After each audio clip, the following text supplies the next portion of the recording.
জাহান্নামে যাবে, একটা দল জান্নাতে যাবে, সেটা আহলুস সুন্নাত ওয়াল জামাত। সেই স্লোগানকে বেদাতি বলা এটা ইহুদি খ্রিস্টানদের দালালি। কাকে খুশি করতে কথা বলেন? কাকে খুশি করতে কথা বলেন? দিনকে দিন বলতে হবে, রাতকে রাত বলতে হবে। আমি কখনো ইয়েজিদের পক্ষে দালালি করব না। ইয়েজিদ দিন ইসলামে অন্তর্ভুক্ত ছিল, ইয়েজিদ মুসলমান ছিল, ইয়েজিদ ফুরাতের পানি ব্যবহার করলো, ইয়েজিদ ফুরাতের পারে নামাজ পড়লো, ইয়েজিদ সব করলো। দিন ইসলাম সবার বইলা ইয়েজিদের অনুসারীর সঙ্গে আঘাত করা যাবে না। শিয়ার পূজারী ফাউল বক্তা কিছু আছে বাংলাদেশে, ঠিক কিনা বলেন? এই জন্য বলছি আমার কথাকে বুঝতে হবে। যারা বলে সবে বেদাত বরাত, এগুলো বেদাত। এই বেদাত বলতে বলতে বলতে বলতে বলতে বলতে বলতে বলতে একেবারে আমাদের যে সহনশীল ইবাদত গুলো আছে, প্রেমের ইবাদত গুলো আছে, সেই ইবাদত গুলোকে প্রশ্নবিদ্ধ কইরা নিজের মধ্যে কামড়ে কামড়ে লাগাই দিয়েছে।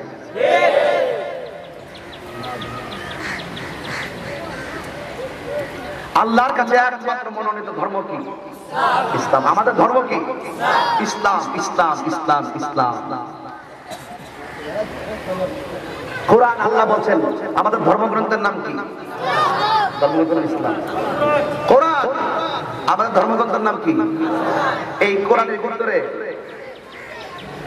আল্লাহ বলছেন এই কোরআন পড়িয়া একদল গুমরাহ হবে, ইউদিল্লু বিহি কাসিরা। এই কোরআন পড়িয়া একদল কি হবে? গুমরাহ হবে। ওয়া ইয়াহদি বিহি কাসিরা। এই কোরআন পড়ে একদল হেদায়েত পাবে। তাহলে শুধু কোরআন কোরআন কোরআন কোরআন মুখে যখলেই তাকে এক নম্বর বাবার সুযোগ নাই। ইসলাম ইসলাম ইসলাম ইসলাম বললেই তাকে এক নম্বর বলার সুযোগ নাই। ধর্ম ধর্ম মুসলমান মুসলমান বলে বললেই এটাকে তাকে এক নম্বর ভাবার সুযোগ নাই। তাকে টুকা দিয়া দেখবেন সে আমার আল্লাহর বিধান নবীর জাত এবং সিফতকে সর্বগুণে জানে এবং মানে কিনা। মেনে যখন ওই সুন্নিয়তের পতাকা তুলে আসবে, আহলে সুন্নাত ওয়াল জামাতের পতাকা তুলে আসবে, তখন তার সঙ্গে আপনি সম্পর্ক করতে পারেন। যে ব্যক্তি 8:30টার সময় মসজিদে তালা মাইরা দেবে, বেদাতের ফতোয়া দিয়ে, মসজিদটা কি তোমার বাবা? খুব কেয়ারফুল। এই এলাকা সুন্নি এলাকা, এগুলো বলার দরকার নাই। সব আমরা সুন্নির ঘরের সুন্নি। এই দিকটা বাদতে কোনো খাওয়ান নাই, এটা আমরা গণার ধরি না। কথা কোন ঠিক কিনা বলি? এরপরে আসেন আবার একটা কথা বলি। কি মাস আসতেছে? এরপরের মাসটা কথা কনা ক্লিয়ার করতে হবে না নাকি? রমজান। 11 মাস ইবাদত করবেন, এই ইবাদতটা মিজানের পাল্লায় টান দেওয়া হবে। আর রমজান মাসের ইবাদতের ব্যাপারে আল্লাহ নিজে বলে দিয়েছে, আস-সাওমু লি ওয়া আনা আজজি বিহি। রমজানের রোজা রাখবা আমি আল্লাহর জন্য, আমি আল্লাহ সব আমলনামার ওজন যদিও মিজানের পাল্লায় দেওয়াবো, কিন্তু তোমাদের রমজান মাসের যে সওয়াবটা এটা আমি আল্লাহ নিজের হাতে তোমাদেরকে বানিয়ে দেব। মাসটা কি গেছে কেন আসতেছে? গেছে কেন আসতেছে?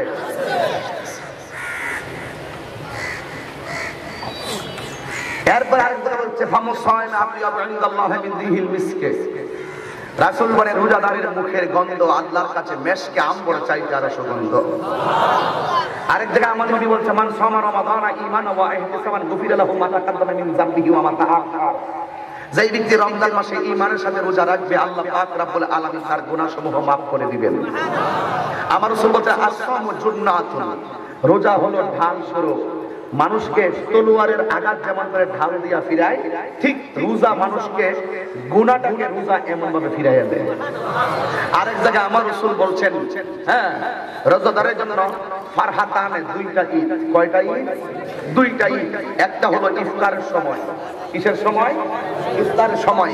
ওই টাইমটাতে আল্লাহ বলবেন ফেরেশতাদেরকে, ও ফেরেশতারা, তারা যে ইফতার নিয়ে বসে রয়েছে ওরা কেন খায় না? আল্লাহ নির্ধারিত সময়ের জন্য অপেক্ষা করতেছে। তাদের পেটের কন্ডিশন কি? খুবই ক্ষুধার্ত। জিহ্বা এবং গলার কন্ডিশন কি? খুবই তৃষ্ণার্ত। ওরা খাচ্ছে না কেন? তোমারে ভয় পা। কয় ওরা কি আমার দেখছে? না। ওরা আমার জান্নাত দেখছে? না। ওরা আমার জাহান্নাম দেখছে? না। এরপর আমার ভয় পা, নির্ধারিত টাইমের আগে তারা খাবে না। এত ক্ষুধা থাকার পরেও যা তোরা সাক্ষী থাক, আমি আল্লাহ তাদেরকে মাফ করে দিলাম। বিষয় তো হঠাৎ করে দিচ্ছে, আমি গবেষণা নাই, যা শিখ যা আসেন তা ওই বলেছে আর কি। এরপর না করলে যে কইছি না। এরপর আরেকটা দেখেন, আরেকটা ঈদ কি, আরেকটা ঈদ হলো হাসরের মাঠে। হাসরের মাঠে ইন্দা লিকায়ে রাব্বিহি, আল্লাহ রাব্বুল আলামিন রোজাদারের সঙ্গে সাক্ষাৎ দিবেন। কি বুঝলেন? আমরা দেশের ভাই আনভোটার যারা ভোট নাই এরা দাপট বেশি, বেরোজগারের পাওয়ার বেশি। ঈদের মাঠে দেখবেন রোজাদারের কোন চান্সই নাই। বেরোজগার টিপুরা আরো হাতনা পাঞ্জাবিটা লাগাইয়া, ঈদ থেকে সেন্টু গিঞ্জে লাগাইয়া, লুঙ্গিটা লাগাইয়া, ব্যস্তার লাগাইয়া সামনে আসুন ধরে এমনি বয়াকা ইমাম সাহেব নামাজের সময় চিনিও। ইমাম সাহেব বলছে হ্যাঁ নামাজ তো 9টার সময় হইব। তো আবার বড়ি কাটাটা দেখেন 9টা বাজেনি, দরবার লাগে 9টা বাজার পরে ইমাম সাহেব নামাজের সময় হয়েছে। ইমাম সাহেব ওই 10 জন লোক আইতাছে, এরা একটু আসো, আসলে এরপরে নামাজটা শুরু করবো। তখন হ্যাঁ ফতোয়া ইমাম সাহেব আসলে হুজুরের জবানও ঠিক নাই।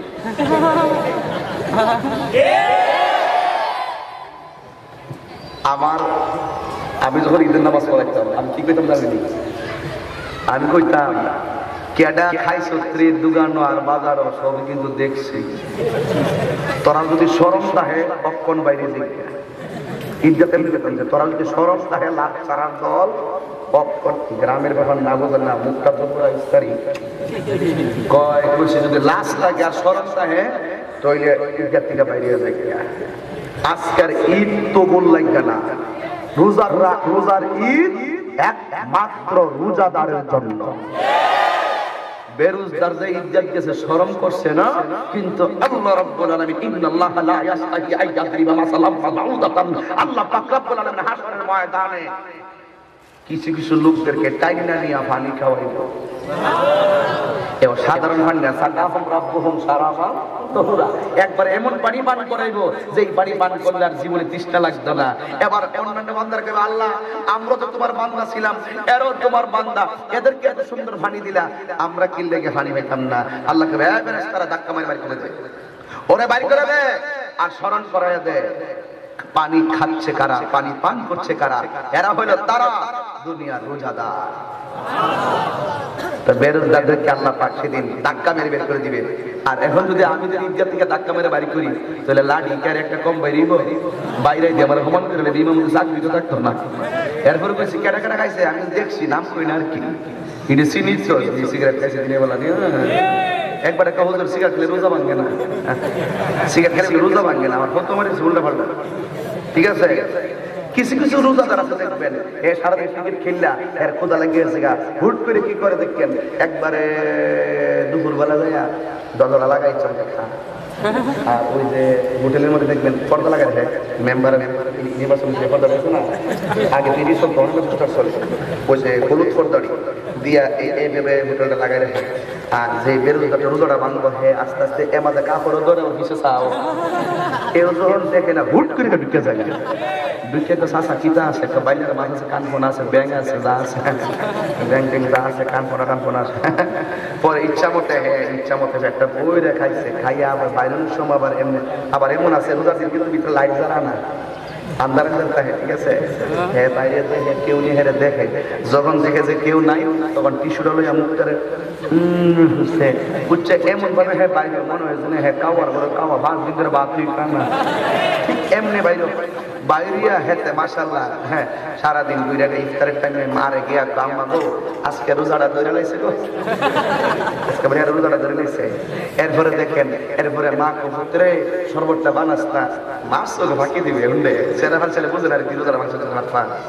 এরপরে শরবতটা দিব একটা মগ দিব, দেওয়ার পরে হ্যাঁ টিটার শরবতটা বানা পানি দিছে উদ্দুরা, হঠাৎ করে আম্মা দেখতেছে উদ্দুরা, পরে হ্যাঁ যে একটু খাইয়া লইছে এটা ধরা খায়ালা। ঠিক আছে, তো শুনেন প্রকাশ্যে রোজা ভাঙ্গেন আর গোপনে রোজা ভাঙ্গেন, পৃথিবীর কেউ না দেখুক, একজন দেখেন জবান খুলে কোন তিনি কে। এটার নাম হলো তাকওয়া। এটার নাম কি? তাকওয়া। তো আপনি কষ্ট করে রোজা রাখলেন, এত বড় আনন্দের খবর আল্লাহ দিচ্ছেন, তাহলে আমরা রোজাটা রাখার দরকার আছে না? হ্যাঁ রোজা রাখার দরকার আছে না? আছে। তাইলে রমজান শেষ, ঠিক আছে।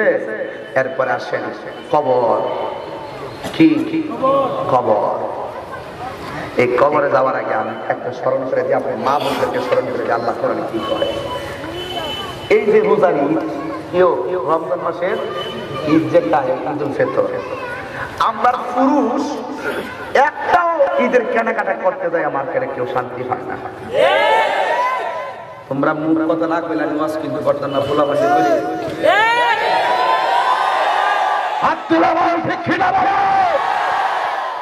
একটা মার্কেটের ভিতরে পুরুষ আমরা তো পারি, আমরা কে ভান্ডারে ছেলে ওই গুল্লিতে আছে, ওই গুল্লিত গেলে ওই উপরে আছে, উপরে গেলে কোন নাই। আর মহিলারা গেলে না থাকলে তবে এই যা পাই দিকে আসে, কোনটা চয়েস করেন আগে চয়েস করেন, দাম পরে, দাম পরে। আর বলতে আমার কেন গেলে সমস্যা নেই।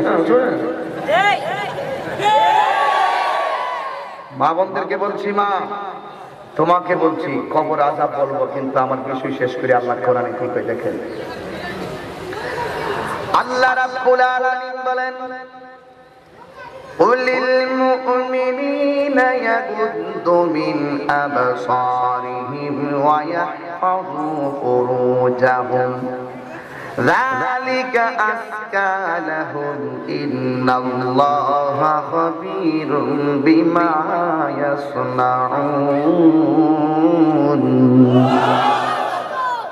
আল্লাহ রাব্বুল আলামিন সর্বপ্রথম মুমিনদেরকে সাবধান করে দিলেন, এ বন্ধু আপনি বলে দিন, মুমিন পুরুষদেরকে বলে দেন, ইয়াগুদ্দু তারা যেন চোখটাকে অবনত রাখে, ইয়াগুদ্দু তারা যেন অবনত রাখে, মিন আবসারিহিম তাদের দৃষ্টি শক্তি তারা যেন নিচু করে রাখে, ওয়া ইয়াহফাযু ফুরুজাহুম তাদের নিজের সতীত্বটার লজ্জাস্থানকে যেন হেফাজত করে।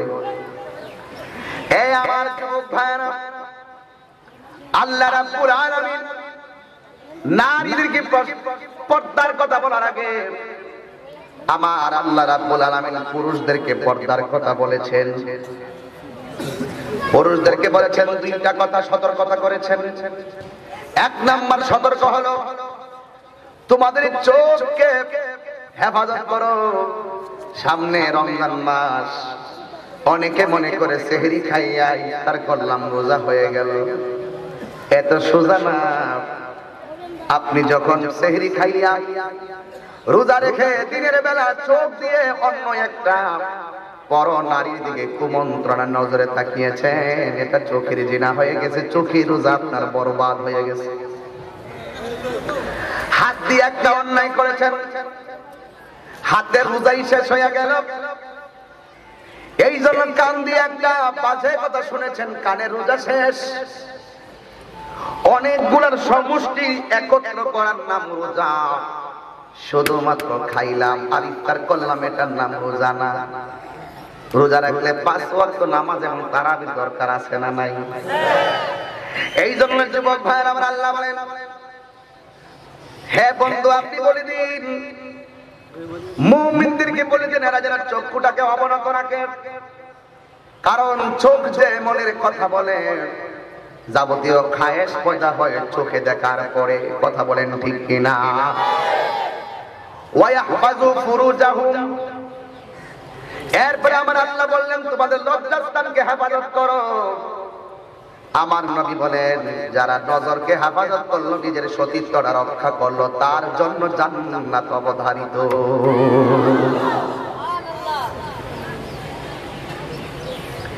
এই আয়াতের পরে আমার আল্লাহ বলেন, ওয়াকুলিল মুমিনাতি ইয়াগুদুনা মিন আবসারিহিন্না ওয়া ইয়াহফাযনা ফুরুজাহুন্না ওয়া লা ইউবদিনা যিনাতাহুন্না। আল্লাহ রাব্বুল আলামিন বলেন, হে বন্ধু আপনি মুমিন নারীদেরকে বলে দেন, ইয়াগুদুনা মিন আবসারিহিন্না এরা যেন এদের চোখটাকে হেফাজত রাখে, ওয়া ইয়াহফাযনা ফুরুজাহুন্না এরা যেন এদের লজ্জাস্থানকে হেফাজত করে। পুরুষকে যা বলছে আমার আল্লাহ মহিলাদেরকে তা বলতে গিয়ে আবার দুইটা জিনিস বানায়া দিয়েছে। এর মধ্যে একটা বলছে ওয়ালা ইউবদিনা যিনাতাহুন্না ইল্লা মা যাহারা মিনহা, আল্লাহ বলছেন তোমাদেরকে যা কিছু প্রয়োজনে অনুমোদন দেওয়া হয়েছে, প্রয়োজনে, বিনা প্রয়োজনে না, মুখমণ্ডল আছে, হাতের কবজি আছে, প্রয়োজনে তোমরা সেইগুলোকে ব্যবহার করলাম। কিন্তু যেইগুলো প্রয়োজন ছাড়া যেই সৌন্দর্য রয়েছে, এই সৌন্দর্য গুলারে তোমরা প্রকাশ করো না। আমার আল্লাহ বলেন ওয়ালিয়াতুরিবনা বিখুমুরিহিন্না আলা জুয়ুবিহিন্না। এখানে আবার আমার আল্লাহ আরেকটা বাড়ায়া দিয়েছে, এটা আবার পুরুষকে বলে নাই। এখানে আল্লাহ বলছেন হে বন্ধু আপনি বলে দেন মহিলাদের বুকের উপর যেন কাপড় রাখে। এই কথাটা আবার পুরুষকে বলে নাই। আমি যদি একটু আমার মায়ের দিকে তাকাই, আমি যদি আমার পূর্বের মা চাচির দিকে তাকাই, একটা সিদ্ধান্ত ফাইনাল, আমার মা চাচিরা মাথার স্কার্ফটা এমন ভাবে বানাইতো পিঠটাও ঢেকে থাকতো, সামনে দিয়েও ঢেকে থাকতো, ঠিক কি বাবা? কিন্তু বর্তমান প্রেক্ষাপটে আয়াতটার ওয়াজ বড় জরুরি। ওরা টাইট ফিটিং বুরকা লাগায়, কিন্তু গলা থেকে মাথা পর্যন্ত মুখটা কোন রকম ভাবে এইভাবে গোল করে কি জানে বাইরে সিটের কি কয় স্কার্ফ, হিজাব। হিজাব না, এটার হিজাব কইছে।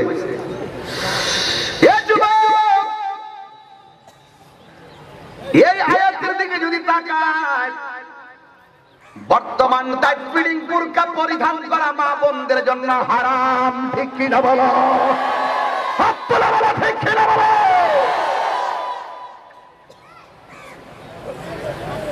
হারাম। ওয়ালিয়াদুরিবিনা বিখুমুরিহিন্না আলা জুয়ুবিহিন্না। আমার মা বোনদেরকে বলছি, মা তোমাকে বলছি গো মা, আমার নবী বলেছেন দায়ুস কোনদিন বেহেশতে যাবে না। নবী বলেন আমি যখন মেরাজে গেলাম, মেরাজে যাওয়ার পরে দেখলাম কিছু মহিলাদের মাথার চুলগুলো মাথার নিচে দিকে ঝুলাইয়া রাখছে, কিছু কিছু মহিলাদের পা গুলো গাছে বান্ধা মাথাটা ঝুলাইয়া রাখছে। এদিকে তাকান, এইভাবে ঝুলাইছে, নিচে দিয়ে আগুন দিছে। মাথার চুলগুলো পড়তে পড়তে পড়তে পড়তে মাথার খুলিটা আংরা হয়ে গেছে, মাথার খুলিটা পড়ে যাবে। আর মাথার ভিতরে যে মগজগুলো ছিল, এই মগজগুলো আলকাতরার মতন খুলে খুলে রাবের মতো পড়তেছে। নবী জিজ্ঞেস করে, আল্লাহ ও আল্লাহ গো, এই মহিলাগুলা কেন এমন শাস্তি হচ্ছে, কারণটা কি? আমার আল্লাহ বলে, বন্ধু ও বন্ধু গো, এই মহিলাদেরকে এমন ভাবে আগুন দিয়ে পুরাইতেছি কেন জানেননি? একটা মাত্র কারণ, এই মহিলারা রাস্তাঘাটে চুল খুলে খুলে বেপরদায় চলাফেরা করত। মা আমি তোমার সতর্ক করে দিচ্ছি, তুমি কাপড় চোপড় ঠিক মতো পরবা কিনা, পর্দা করবা কিনা তোমার ব্যাপার, কিন্তু আমি একজন নগণ্য দায়ী হিসাবে আমার বোনকে ঘরে সেইবে রাখার দায়িত্ব হলো আমার, আমার মেয়েকে সেইবে রাখার দায়িত্ব হলো আমার। এই জন্য বন্ধু আমার আল্লাহ বলেন ওয়ালিয়াদুরিবনা বিখুমুরিহিন্না আলা জুয়ুবিহিন্না। তোমরা নিজেকে সংযত রেখে চলো। এখন আমি আমার মাদেরকে কেন পর্দার কথা বললাম? কারণ আমরা তো প্রত্যেকটা সন্তান মায়ের পেট থেকে দুনিয়াতে আইছি। বাবা এমন কোন সন্তান নাই যেই সন্তান মায়ের পেটের ভিতরে মারা লাইতে লাইতে যে বেহুশটা বানাইছি। এমন ভাবে মার পেট থেকে এসেছি,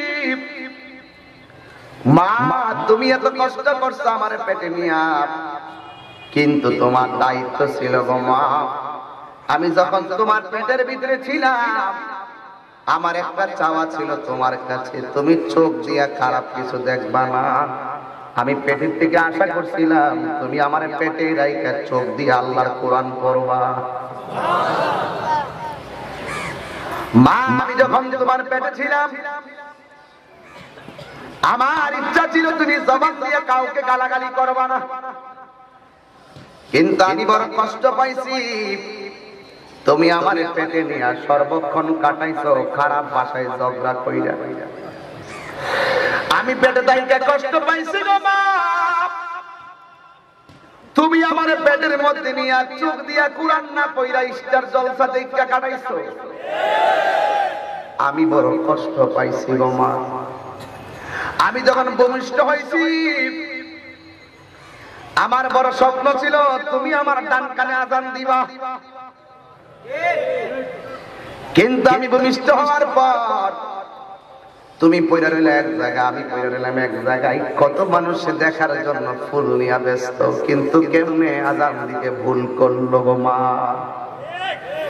আমার তো জবান ছিল না তোমারে বলবো তুমি আযান দাও। আমার নবী বলেছেন একটা সন্তান যখন ভূমিষ্ঠ হয়, ভূমিষ্ঠ হওয়ার সাথে সাথে সন্তানটার কানের কাছে শয়তান বসে থাকে ওয়াসওয়াসা দেওয়ার জন্য। আমার নবী বলেন ওই বাচ্চাটার কানের মধ্যে যখন আযান দিয়ে দিবে ওই শয়তানটা পালায়া যাবে, আর ছোটবেলায় ওই আযানের জজবা আর কলবের মধ্যে জারি হয়ে যাবে।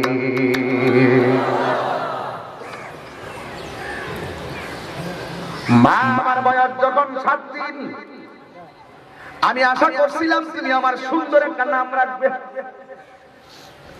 কারণ হাসরের ময়দানে তুমি কেন সুন্দর নাম লেখলা না তোমারে ধরবে।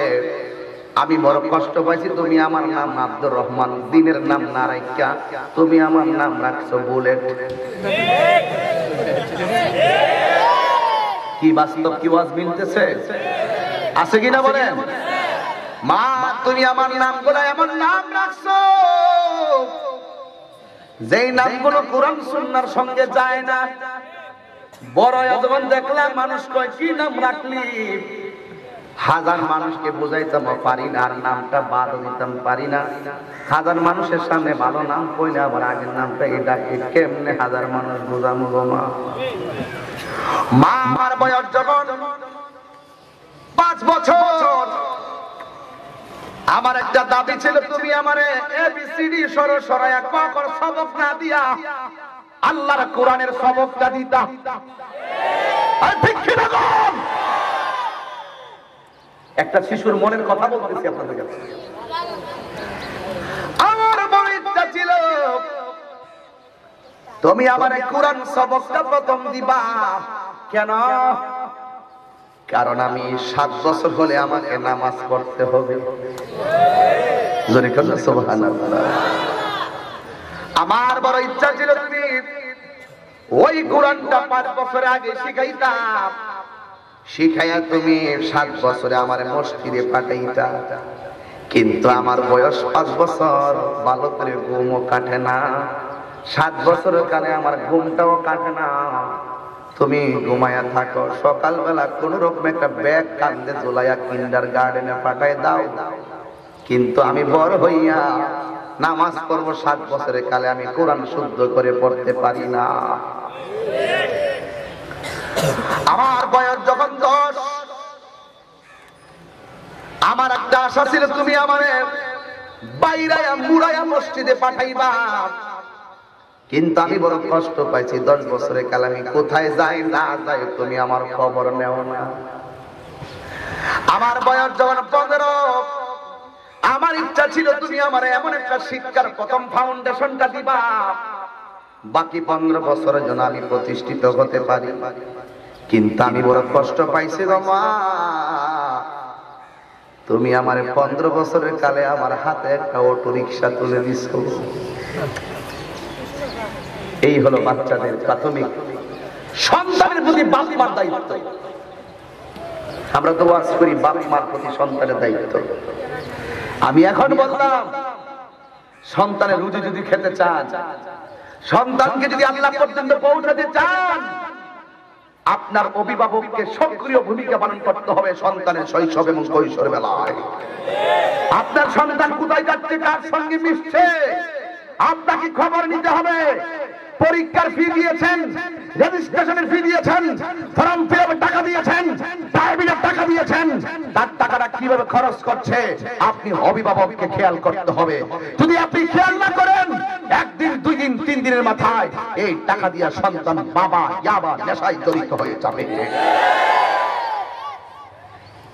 বাপ মা বাঁচতে পারবেন না তো। আপনি মনে করছেন আমি নামাজ পড়ি না, আমার ফুলা পড়ে না, বাচ্চা গেছে না, এই ছেলেটাকে জিজ্ঞেস করবে, এই সন্তান তুই নামাজ পড়স না কেন? সন্তান বলবে আমার বাপ মা আমার কয় নাই। প্রত্যেক অভিভাবক তার দায়িত্ব সম্পর্কে জিজ্ঞাসিত হবে, তবেই কবর হবে সুন্দর। ঠিক কিনা বলে? এই জন্য আমার বাবারা, আল্লাহকে যারা ভয় করে তারা কোনোদিন বেপরদা চলে না। আল্লাহকে যারা ভয় করে তারা কোনোদিন নামাজ ছাড়ে না গো।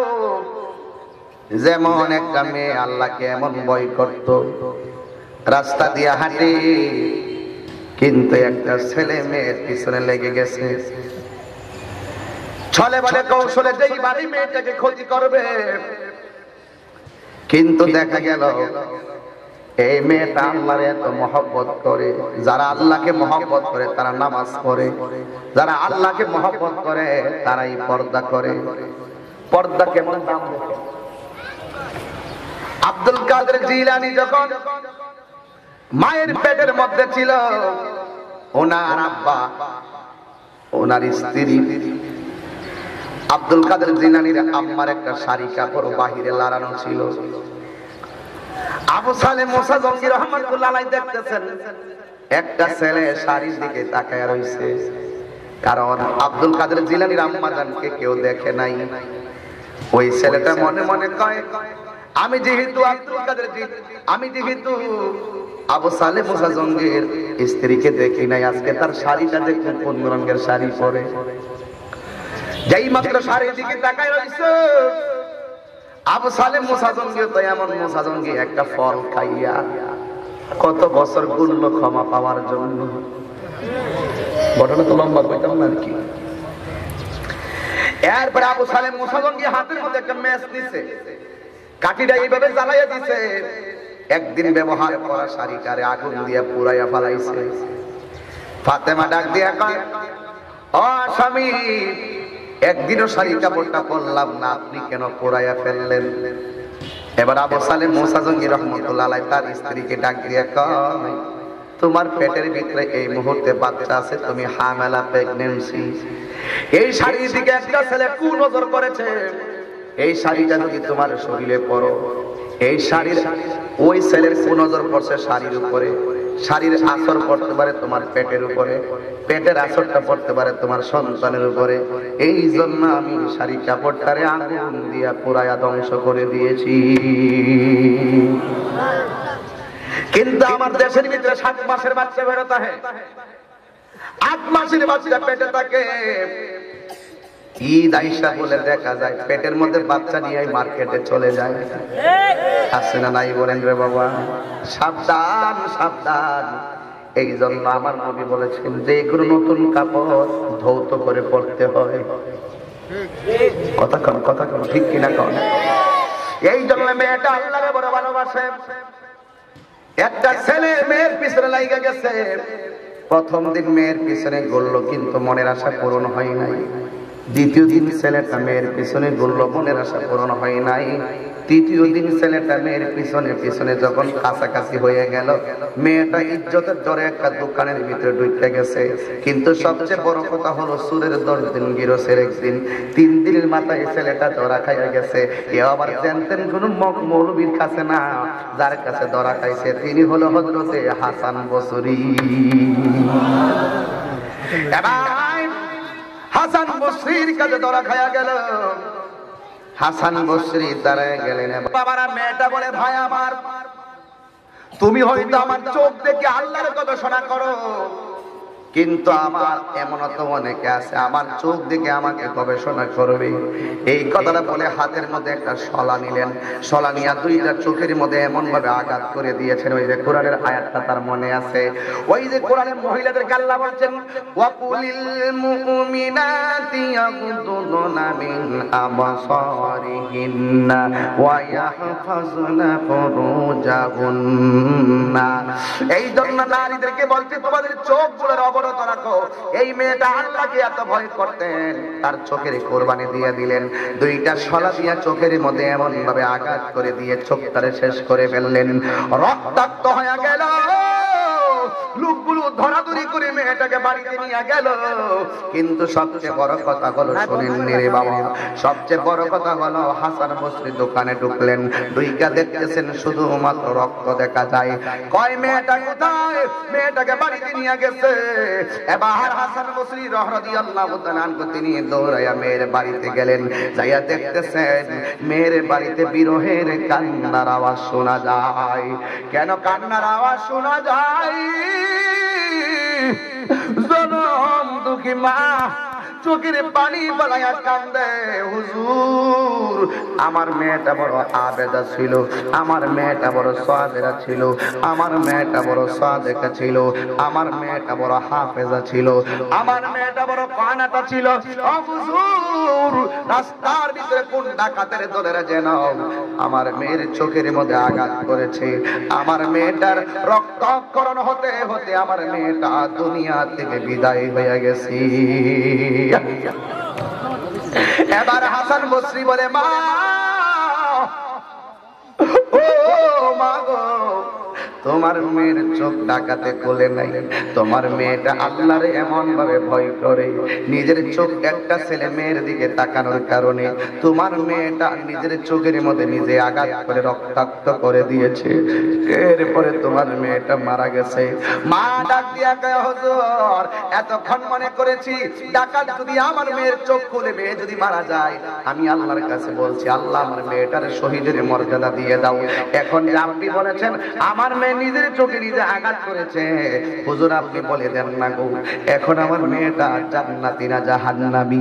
আপনারা বলেন কে জান্নাতি কে জাহান্নামী? একজন জানেন, জবান খুলে বলুন তিনি কে? এবার ওই হাসান বসরি বলে মা গো আমার একটা জায়নামাজ দাও। জায়নামাজ দিয়া ওযু কইরা 2 রাকাত নফল নামাজ পড়া সিজদায় পড়ে গেছে। আল্লাহ একটু ইলহাম করে দাও না গো আল্লাহ, এই মেয়েটার মরণটা কি বেঈমানের হালতে হয়েছে না ইমানদারের হালতে হয়েছে? আপনারা বলেন মনের খবর পৃথিবীর কেউ না জানো, একজন জানে, জবান খুলে বলুন তিনি কে? এই জন্য বন্ধুরে সত্যিকার আল্লাহকে যারা ভয় করে কোরআনে যে কি বিসর্জন দিয়া দেয়। এই জন্য বাবা মেয়েটা কেন পর্দা করলো? একটাই কারণ, কারণ পর্দা করলে একটাই কারণ, আমার নবী বলছে দায়স কোনোদিন জান্নাতে যাবে না। যারা সত্যিকার কবর আযাবকে ভয় পায় এরা কখনো বেপর্দায় চলে না, বেনামাজি থাকে না। যারা আল্লাহকে ভয় পায় তারা কখনো সুদ খায় না, ঘুষ খায় না। আমাদের সমাজে অনেক সুদখোর দল আছে না না?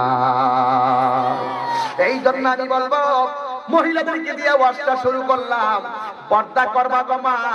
এরপরে পুরুষদেরকে বলি স্কুল ছুটি হইলে 3 রাস্তার মোড়ে দাঁড়ায়া থাকতো না। তোমার যেমন বোন আছে আরেকজনের বোন আছে, তুমি আরেকজনের বোনের ডিস্টার্ব করলে তোমার যেমন করে তার ভাইয়ের গায়ে কষ্ট লাগবে। তোমার বোনকে কেউ যদি উত্ত্যক্ত করে তোমার গায়ের মধ্যেও তেমন ভাবে একটা কষ্ট লাগবে। এই জন্য আমার নবী বলছেন মান সালিমাল মুসলিমুনা মিন লিসানিহি ওয়া ইয়াদিহি, যার হাত দিয়া কেউ কষ্ট পায় না, যার জবানের কথার দ্বারা কেউ কষ্ট পায় না, এই লোকটাই হইল মুসলমান। কথা কোন ঠিক কিনা? এই জন্য বাবা সাউন্ড একটু তুলে দাও। এই জন্য বাবা কবরের আযাবের কথা বলছি। কবরের আযাবটা ভয়ঙ্কর, কবরের আযাব বড় ভয়ঙ্কর। আমার নবী বলেন কবরের আযাব সহ্য করা সম্ভব না। আমার নবী বলেন আখিরাতের প্রথম মঞ্জিল হলো কবর। এই কবরটা যার ভালো হয়ে যাবে হাসরের ময়দানটা তার ভালো হইয়া যাবে। কবরে যায় আটকাইয়া যাইব সান্দু, কবরে টাকার বাহাদুরি চলে না, কবরের ভিতরে চলে শুধু ঈমান আর নেক আমলের বাহাদুরি। এই জন্য যুবক, সাউন্ডটা সফট করো, হার্ড হয়ে গেছে। সব ঠিক আছে, তবে কথা হলো এই কবরের ভিতরে অনেকগুলো আযাব আছে। আযাব, এর মধ্যে একটা আযাব হলো কবরের ডান পাশের মাটিগুলো দুই প্রান্তে চলে যাবে। বক্সে সাউন্ড গুলো বাড়াই দাও, কিছু লাগবে না। কবরের দুই পাশের মাটিগুলো দুই পাশে যাবে। আমার নবী, আপনার নবী বলেন, এই দুই পাশের মাটি এমন ভাবে তোমার চাপা মারবে, ডান পাশের হাড্ডিগুলো বাম পাশের হাড্ডির ভিতরে ঢুকে যাবে। বাম পাশের হাড্ডিগুলো ডান পাশের হাড্ডির ভিতরে ঢুকে যাইব গো। আমি যদি কবরে বলি আমি বড় সেলিব্রিটি বক্তা ছিলাম, আমি বড় অনেক অনেক লোকের প্রতিনিধি ছিলাম, চেয়ারম্যান সাহেব বলে আমি একটা ইউনিয়নের প্রতিনিধিত্ব করেছি, কিন্তু তাহিরের কবরে আমার কোনো বন্ধু যাবে না, চেয়ারম্যান সাহেবের কবরে তার কোনো বন্ধু যাবে না। এই জন্য করে কেমনে বুঝাবো কবর বড় কঠিন। এই জন্য আমার নবী বলে কবরের ভিতরে দুই পাশের মাটিগুলো এমন তুলে তুলে চাপা মারবো, আমার নবী বলেন তুলার মতন তোরে নরম বানায়া ফালাইব, এমন ভাবে তোরে নরম বানায়া মাটির সঙ্গে গুঁড়া বানায়া ফালাইব। তোমার মুখ দিয়া এমন একটা চিৎকার মারবা, তোমার বাড়ি ঘরের কোনো মানুষ যদি এই কান্নার আওয়াজটা শুনতো, তোমার কানের পর্দাটা ফেটে তুমি সাথে সাথে রক্তক্ষরণ হয়ে মারা যাইতা। এই জন্য বাবা, আমার বাবা মারা গেছে, আমার বাবার সম্পত্তি আমরা ভাগ করে নিব। আপনার বাবা মারা গেছে, আপনার বাবার সম্পত্তি আপনি ভাগ করে নিবেন, কিন্তু আপনার বাবার রেখে যাওয়া সম্পত্তির ভাগ আপনি নিবেন, কিন্তু আপনার বাবার কবরের কষ্টের ভাগ পৃথিবীর কেউ নিবে না। ঠিক কিনা বলে? এই জন্য আমার বাবারা ধীরে ধীরে কথাগুলো একটু সামনে যাচ্ছে, বেশি লম্বা চূড়া নয়। ওই আমার নবী বলেন কবরের ভিতরে দুই নম্বর আযাব হলো, কবরের ভিতরে একটা ফেরেশতা নামবে, যেই ফেরেশতারা কানেও শুনে না, যেই ফেরেশতারা চোখেও দেখে না, তার হাতের মধ্যে থাকবে একটা হাতুড়ি, ওই হাতুড়ি দিয়ে তারে এমন জোরে আঘাত করবে 70 গজ মাটির নিচে ঢুকাইয়া দিবে। আমার নবী বলে ফেরেশতা কানে শুনে না, কানলেও সে তো শুনে না, খণ্ড বিখণ্ড হয়ে যাবে, কিন্তু ফেরেশতা চোখে দেখে না, বাইরেতে বসে আমি দেখি ইচ্ছা মতো বাইরেতেছে। আরেকটা বিষয় হয়েছে 5টা। একজন মানুষ কখন জান্ডা জ্বালাইতেছে, এরপরে বুঝাইতেছে কি কোন ধরনের ফাঁক যুগ আছে, কথা কেন ফাঁক যুগ আছে, সবে বরাত্রি ভুলে গেছে, রমজান ভুলে গেছেন, পর্দা ভুলে গেছেন, এখানে কবর আযাব চলতেছে। কবর আযাব কি সত্য না মিথ্যা? আপনার আওয়াজ শুনলে আমি আজকে ডরাইতেছি। কবর আযাব কি সত্য না মিথ্যা? যে গেছে কথা বলে, যে গেছে যে বুঝে না থেকে হুজুর বাকিও আজকে এলাপ কি নগদ করেন, কোন সময় মরবো কবরে যাবো প্রশ্ন করবো মায়ের খামু, এই ওয়াজ না, ডাইরেক্ট ওয়াজ করেন কেমনে মুড়ি দিলে কোটিপতি বনবে। আসে না নাই বলেন?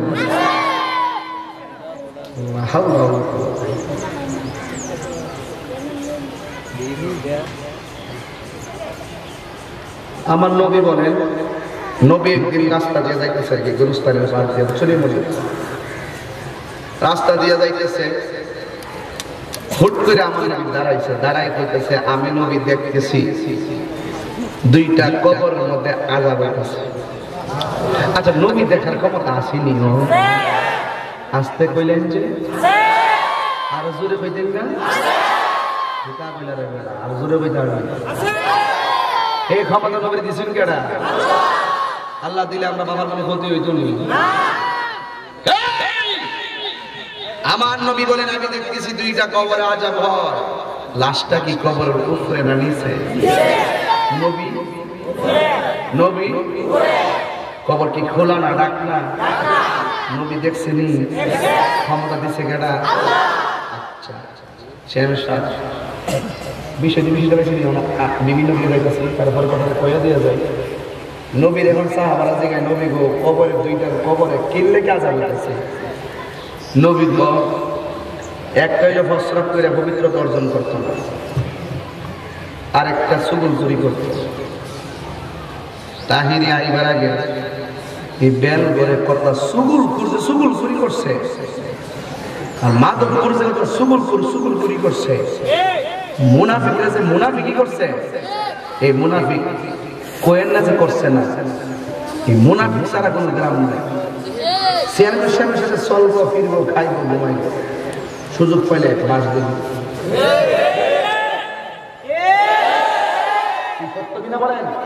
অথচ চেয়ারম্যান সাহেব তার অবাধ বিশ্বাস করছে, কিন্তু শরীরটা চালাই দেবে হেঁটে, কারণ আপন লোক ছাড়া ব্যথাকে দিতে হবে। একবার একটা হুজুর মাধবপুর হারবার পরে চান্দরা ডুবার আগে জায়গা আছে না, এখানে ডাহাতি পরে কিছু কিছু ডাহাত ধরা পড়লে বাড়ির দিকে বাড়ি কই নেত্রকোনা বাড়ি কই বললো, ওই অনেক দূরে দূরে বাড়ি কই, ময়মনসিংহ বাড়ি কই, কুমিল্লা বাড়ি কই, ওই দিনাজপুর বাড়ি কই, অমুক জায়গা কেউ হে জায়গার লোকটা। আমি একবার বরফ মাহফিল করছিলাম, ঠিক আছে, বরফ থেকে মাহফিল করে আইতাছি আমার করছে বড় কথা একটা ওই বড় না খারাপ পরে আমার ধরছে দইরা তাই না রাঙ্গা লইয়া আটকাইছে, দরজা খুললা দিছি, ঢুকছে, ঢুকে রান্না লইয়া লইয়া এমনি খুঁজতেছে কই আছে, পরে জিগে তাহিরি কই, আমি কই তো সামনে চলে গেছে। তখন আমি ভাব ধরলেছি না, সিস্টেম আছে না একটা, তো সময় কিছু সিস্টেম লাগে না। হ্যাঁ, এরপরে রান্দালে করতেছি, আমি ভাবছিলাম যে হ্যাঁ কি বেড়ায় কি ধরে না মনে করতাম, যদি আবার সামনে চাহে আবার এক পাখি ধরে নেবো, আমার ঠিক না। এরপরে আবার ভাবলাম যে অন্য কেউ তো ডাহাইতে নমুনায় আইতে পারে, ঠিক নিও। পরে ভাবলাম তার লোকের খারাপ ব্যবহার করে আপনার তাই ঢুকছে, ঢুকে আটাইতেছে সব আতে কিছু পাইছে না, আমি তোমার সিস্টেম করে রাখছিলাম আর কি। এরপরে ধরার পরে আমি জিজ্ঞাসা কি তুমি কি একলাই এসছো নাকি সামনে আছে? সামনে 6 জন আছে, ঠিক আছে, সামনে ধর্ম চলে গেল, খারাপ নাই তো কয়া বেশ না। পরে কখন লাগবে না যাই, পরে আমার আজকে যে ড্রাইভারটা ড্রাইভারটা, ঠিক আছে, এর কিন্তু আমি আরেকটা গাড়ি আনছি আজকে, ঠিক আছে, আমার গাড়ি কিন্তু আনি নাই, আমি অন্য একটা গাড়ি আনছি মানুষ বেশি দীক্ষা। তো ওই ছিল, ঠিক আছে, ওই দিন আমার ভাবিল আছে যাইতে পারি না, এই কারণে আটকা পড়ে গেছিলাম। তো যাই হোক, এরপরে আমার ধরার পরে ইত্যাদি ইত্যাদি ইত্যাদি লাস্টে গেছিল হুজুর, ঠিক আছে, কোলাকুলি করছে, দেখা সাক্ষাৎ করছে, মুসা কি লেগে ভাই লাগবে খরচ বেড়া এ কইলি চলে যে কিছু কেহা লাগবে দাউলে কোন লাগবো শব্দ তো কথা বলতে না, কই যাই চলে ফিরে চলতেছে। এরপরে বলি চুরি ডাকাত এই সবে বলা দেখেছে, তোমার হাত পা আছে, তোমার শরীরে শক্তি আছে, জীবনে চুরি আর ডাকাতি করো না। চুরি ডাকাতি করবা, রাস্তা ফিরে মরবা, অপমানিত হইয়া মরবা, সন্তান কলঙ্ক, মা বাপ কলঙ্ক, সবার কলঙ্ক।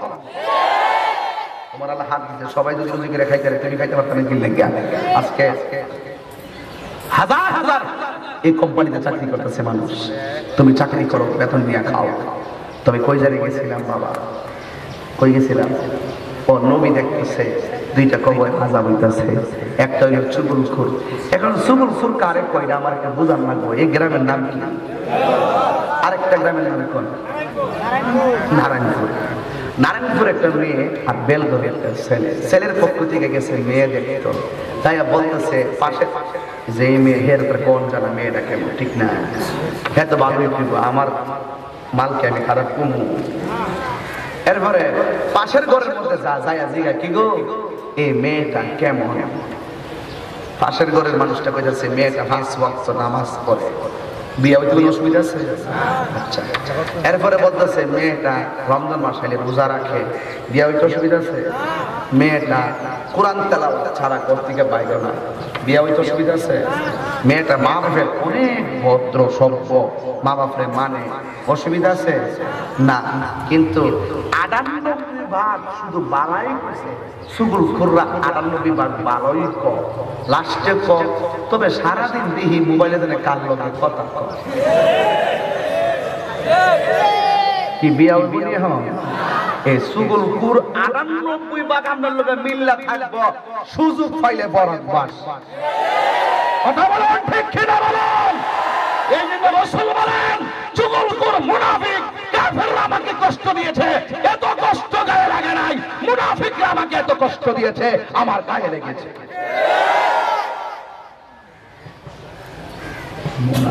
মুনাফিকদের কারণে সমাজে সব দ্বন্দ্ব হয়, মুনাফিকদের কারণে। রাসূল কই এই কবরের লোকটা চুগলখড়ি করত, আর এই লোকটা প্রস্রাব করে পবিত্রতা অর্জন করতো না। এটা পোলা পান্দার লাগে দরকার।